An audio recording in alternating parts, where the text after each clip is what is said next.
Once upon a time, in the vibrant underwater kingdom of Atlantica, there lived spirited and adventurous young mermaid named Ariel.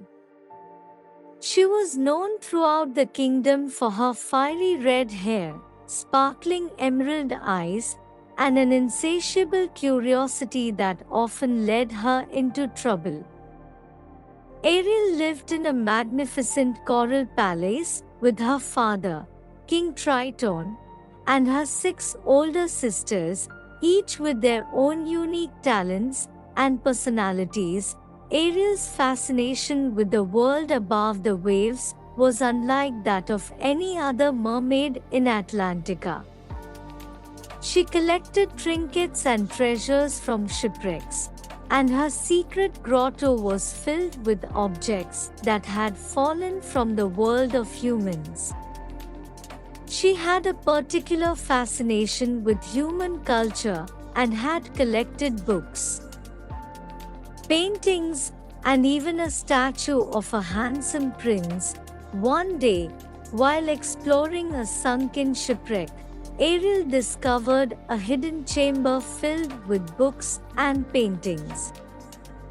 As she perused the books, she learned about the wonders of the human world, their customs, and their incredible inventions. But what captivated her most was the tales of love and adventure that she found in the pages of those books. Ariel couldn't help but dream of the day she would venture to the surface and experience the world of humans for herself. Her loyal friend, Flounder, a playful and brave fish, often accompanied Ariel on her explorations. Flounder admired Ariel's curiosity but couldn't help worrying about her safety. He knew that Ariel's fascination with the human world could lead to trouble in the unpredictable realm of the surface. One evening, as the sun set over Atlantica and painted the ocean with hues of pink and orange, Ariel and Flounder swam to the surface. Ariel watched in wonder as the sun's rays pierced the water's surface, creating mesmerizing patterns of light on the ocean floor. "Ariel, are you sure about this?" Flounder asked, his eyes filled with concern. Ariel smiled, her heart filled with excitement. "Flounder, I have always dreamed of seeing the world above. It's time I find out if the stories in these books are real." With a playful flick of her tail, Ariel propelled herself to the surface, with Flounder following closely. As they broke through the water's surface, Ariel gasped in amazement. The world above was even more beautiful and enchanting than she had ever imagined. The sky stretched out endlessly, adorned with stars and a bright, glowing moon. Ariel swam closer to the shore, where she saw a majestic ship with its sails billowing in the wind. On the ship's deck, a grand celebration was in full swing. Ariel's heart raced as she watched humans dancing, laughing, and enjoying their festivities. She couldn't take her eyes off their joyous faces, and she longed to be a part of it all.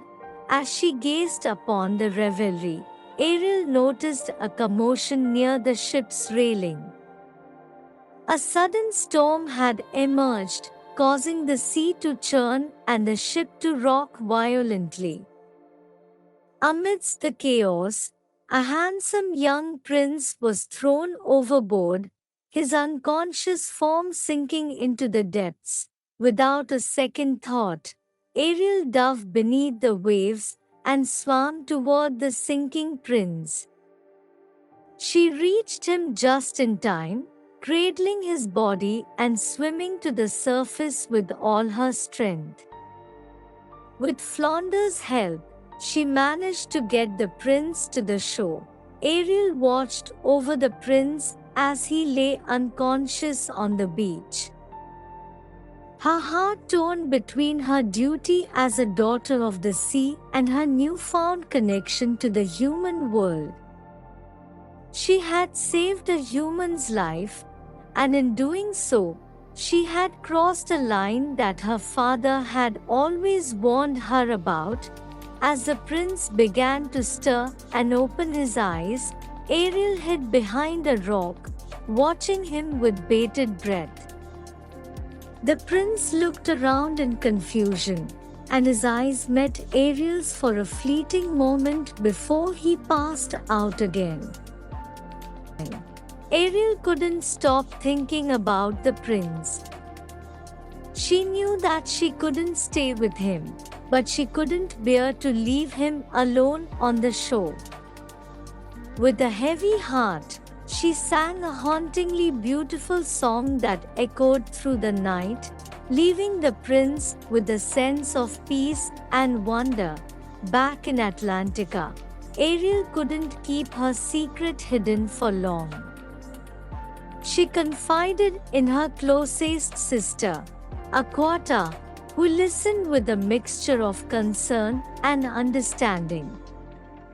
Aquata knew that Ariel's heart was set on exploring the human world, but she also knew the dangers and consequences that could arise from such a choice. "Be careful, Ariel," Aquata warned. "Father would never understand.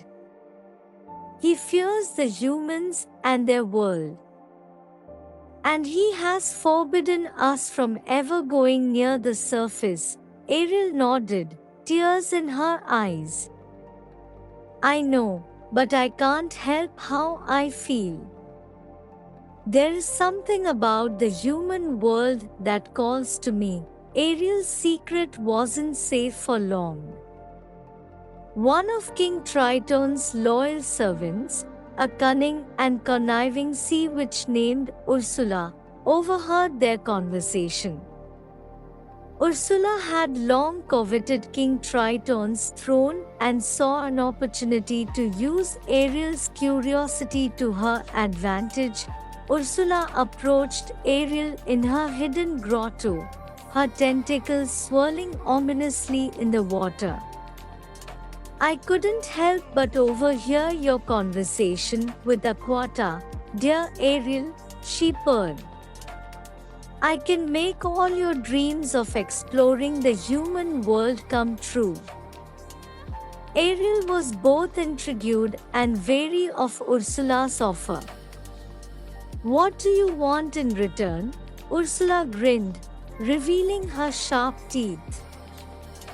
"A small price, my dear. Your voice. I will give you legs to walk on land, and in return, you must deliver me your voice. Once you have captured the heart of the prince, and he kisses you, your voice will be yours once more." Ariel hesitated, her voice being her most cherished possession. But her longing for the human world was overwhelming. "All right, Ursula, I will do it." With a sinister smile, Ursula cast her dark magic upon Ariel, transforming her tail into delicate legs. Ariel's newfound legs were both a marvel and a challenge. She stumbled and fell repeatedly as she learned to walk on land. Her voice was gone, but her determination was stronger than ever. Ursula transported Ariel to the human world, placing her on the very beach where she had saved the prince. Ariel watched from a distance as the prince's castle came into view. She was filled with both excitement and trepidation as she began her journey to capture his heart. Days turned into weeks as Ariel explored the human world, learning to communicate through gestures and expressions. She was determined to make the prince fall in love with her. But she soon realized that love was more complicated than she had ever imagined. The prince was kind and gracious, but he remained distant, unable to connect with the mysterious girl who had saved his life. Ariel's inability to speak only added to the challenge, and she longed to tell him who she truly was. One evening, as Ariel and the prince watched the sunset together, she sang a hauntingly beautiful melody that stirred his soul. He looked at her with wonder in his eyes, and Ariel felt a glimmer of hope that he might come to love her, voiceless as she was. But fate had other plans. A beautiful young woman